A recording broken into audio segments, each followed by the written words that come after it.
Okay, Assalamualaikum semua. Apa khabar? Okay, hari ni kita masih lagi dalam program transisi tahun 1. Okay, cikgu, nama cikgu adalah Cikgu Zahria, cikgu mengajar sains. Okay, jadi kita tak boleh kepada topik kita untuk mata pelajaran sains. Jadi untuk program transisi ni cikgu ambil slot bahagian kebersihan diri. Okey, semua tahu kan tentang kebersihan diri.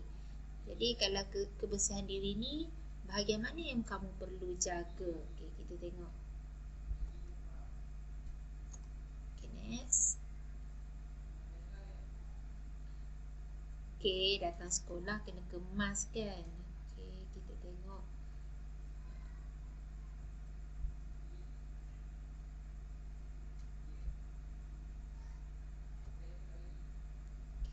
Contoh kebersihan diri seperti kamu sentiasa kena mandi supaya badan kita bersih, tidak busuk. Okey, guna sabun dan selepas mandi guna tuala yang bersih. Itu biasa kan, rutin kamu buat benda tu hari-hari. Nanti kalau sekolah buka, kena bangun pagi, mandi, jangan nangis. Biasa kalau murid tahun 1 tu kalau bangun pagi susah sikit, dia mesti nak menangis. Okey, jadi kamu kena biasakan diri kamu sekarang masa PKP ni bangun pagi, mandi, pakai sabun. Tak perlu lagi mak tolong kamu dah besar kan. Okey, cuba buat sendiri. Okey, kemudian kita tengok ni kalau gambar dekat sini. Okey, apa dia? Cuci tangan, gosok gigi, basuh muka. Jangan datang ke sekolah ada tek mata, tak nak. Ada air liur basi. Jadi cuci muka macam kita ambil uduk. Sebab tu kita ambil uduk, kita kena cuci muka. Okey. Kemudian sikat rambut. Okey, yang lelaki pakai minyak ya, supaya rambut kamu sentiasa kemas dan terapi. Yang perempuan pun sikat rambut, jangan terus rogong pakai anak tudung kan. Okey, sikat rambut elok-elok, baru pakai anak tudung dan pakai tudung dengan betul. Tengok dekat cermin muka kita, betul tak tudung kita ni ada tulang kat sini kan. Okey, jahitan ni biar dia betul-betul dekat bawah dagu. Jangan yang ni duduk di tepi. Ada tau murid darjah 1 yang datang ke sekolah, mungkin mak dia sibuk nak pergi kerja kan. Dia datang sekolah kadang-kadang yang anak duduk dekat dalam ni tak pakai, rambut tu keluar. Kadang-kadang yang ni duduk di tepi dah. Okey, biasa mungkin kamu sebelum ni kamu tak pakai tudung kan. Jadi benda ni benda baru pada kamu datang sekolah nak pakai tudung, kamu tak biasa lagi nak pakai tudung yang kain yang 2 lapis tu, jadi sukar. Jadi lama-lama nanti mungkin jadi lebih senang kan. Apa-apa benda pun sekalipun kalau kita buat hari-hari dia akan jadi biasa. Okey, cuci muka ingat ya. Okey, tengok ni kartun apa ni? Omah Hana kan. Omah Hana pun pesan dekat kita, jaga kebersihan. Okey, kita tengok macam mana nak gosok gigi ya. Saya nak gigi saya putih dan bersih. Ni SpongeBob cakap. Jadi orang ni pun dia baca buku, gamaknya dia nak cari macam mana cara nak gosok gigi dengan betul. Okey, tak apa, cikgu akan ajar macam mana cara nak gosok gigi dengan betul.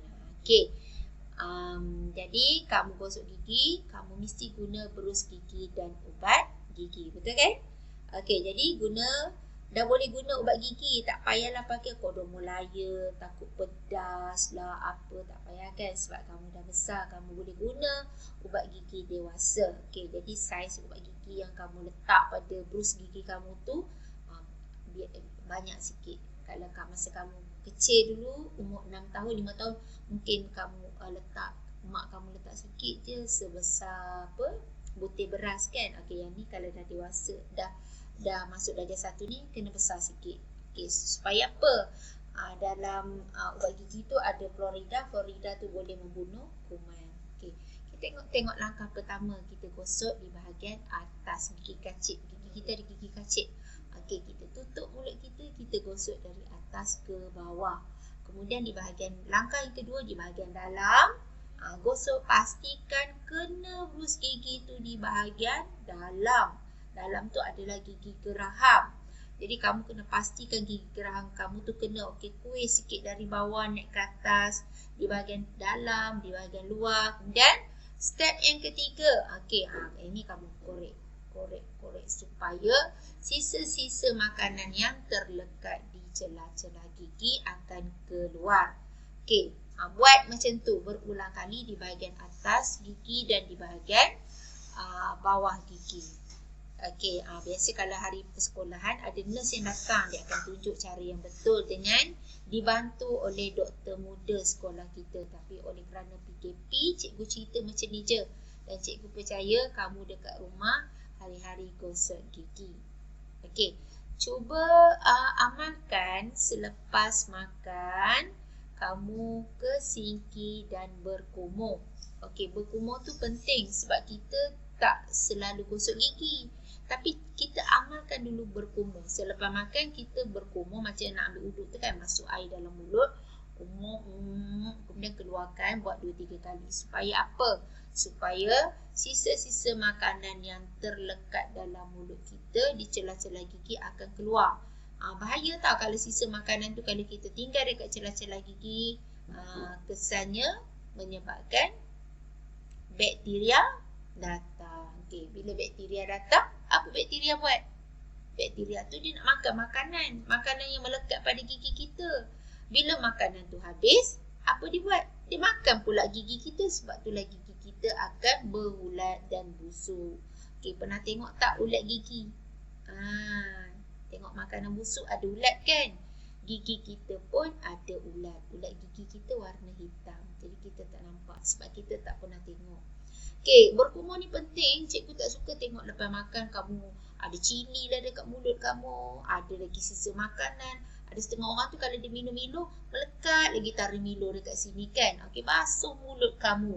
Sebab tu dekat setiap sekolah, dekat kantin disediakan sinki. Supaya apa? Selepas makan kita cuci balik tangan kita, kita cuci mulut, kita kumur. Jangan lupa. Supaya apa? Kita nak cikgu nanti masuk kelas tengok kamu cantik, lawa, kan, bersih. Yang paling penting bersih. Jadi kita dah tengok langkah-langkah menjaga gigi. Ada lagi makanan yang boleh merosakkan gigi. Makanan yang boleh merosakkan gigi ni seperti kek. Cikgu tak kata tak boleh makan, tetapi kamu makan dalam kadar yang berpatutan. Ni yang bahagian atas ni, ni manis ni. Manis, krim-krim ni semua manis. Kamu memang suka ni. Kalau macam mak kamu, ayah kamu, orang tua-tua dia dah tak suka nak makan ni sebab benda manis-manis ni boleh mengundang penyakit. Tapi di peringkat kamu memang suka. Tapi ingat ya, benda-benda manis ni adalah kawan kepada bakteria. Bakteria suka benda manis. Dia akan datang. Dia nak makan manis macam gula, macam semut kan. Ada gula, ada semut-semut akan datang. Jadi bakteria akan datang. Jadi benda-benda manis ni boleh melekat di celah-celah gigi kita. Bukan tak boleh makan, tapi kurangkan. Samalah ni. Ni gula-gula ni kamu suka ni. Tambah lollipop. Ni melekat je kat mulut kan. Nak cikgu pun macam tu. Tetapi jangan hari-hari. Ada orang bangun tidur bila dia tengok mak dalam peti ais ada lollipop, dia akan makan.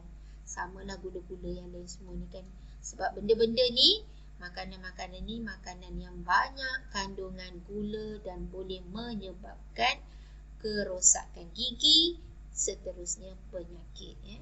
Kita tengok lagi aiskrim. Sedap ni, suka kan aiskrim kan. Tapi ingat ya, ni juga manis, boleh menyebabkan kerosakan gigi, perebutan gigi. Ni lagi satu yang cikgu tak suka sangat tengok kamu minum. Ni kandungan gula sangat-sangat banyak dan boleh merosakkan bahagian organ dalam badan kita iaitu minuman ringan. Sebab minuman ini dia berkarbonat, dia mempunyai kandungan gula yang sangat tinggi. So, kalau boleh jangan makan, jangan minum, elakkan. Benda-benda ni semua yang cikgu tunjuk ni semua mempunyai kandungan gula yang tinggi, boleh menyebabkan kerosakan gigi. Ingat ya, Bukan tak boleh, tetapi berpatutan. Tapi yang ni kalau boleh minuman ringan ni janganlah ya. Sayang kamu punya badan. Okey, kalau anak cikgu pun kalau dia nak minum ni, cikgu akan tambah lagi dengan air yang lain. Okey, sebab apa? Sebab kita nak jaga kesihatan kita. Kita nak hidup lama kan. Jadi kita tengok kadang-kadang adik-adik kita ataupun kamu sebelum ni, pernah tak kamu jumpa dengan kanak-kanak kadang-kadang gigi dia warna hitam kan? Gigi-gigi kecil dia warna hitam. Awak rasa kenapa gigi dia jadi hitam? Sebab apa? Sebab ni lah puncanya, dan dia tidak gosok gigi.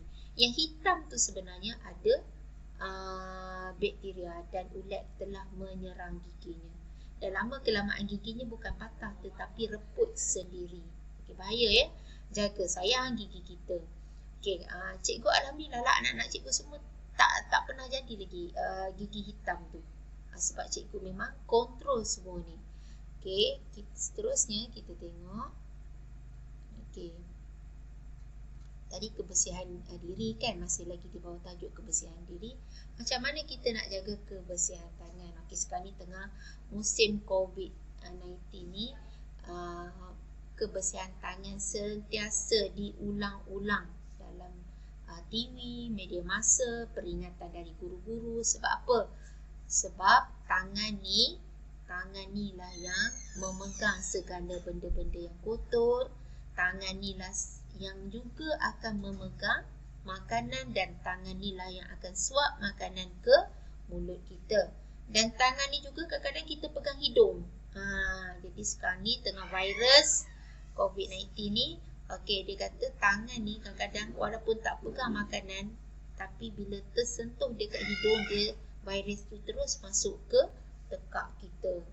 Okey, ingat ya, coronavirus ni dia masuk melalui udara pernafasan kita dan dia melekat ke tekak kita. Jadi berpunca dari tangan ni lah. Sebab tu kita disuruh tutup mulut dan hidung. Supaya apa? Supaya tangan kita nanti tak sentuh benda-benda ni. Sebab benda-benda hidung dan mulut ni adalah saluran pernafasan kita yang membawa udara terus ke paru-paru. Okay. Jadi kita kena buat, kita kena selalu cuci tangan. Okey, bagus ya, cuci tangan selalu. Tak semestinya cikgu saya tak ada hand sanitizer, tak boleh guna. Tak, sebenarnya cuci tangan ni seelok-eloknya guna air biasa ataupun sabun biasa je. Tetapi kerap. Supaya apa?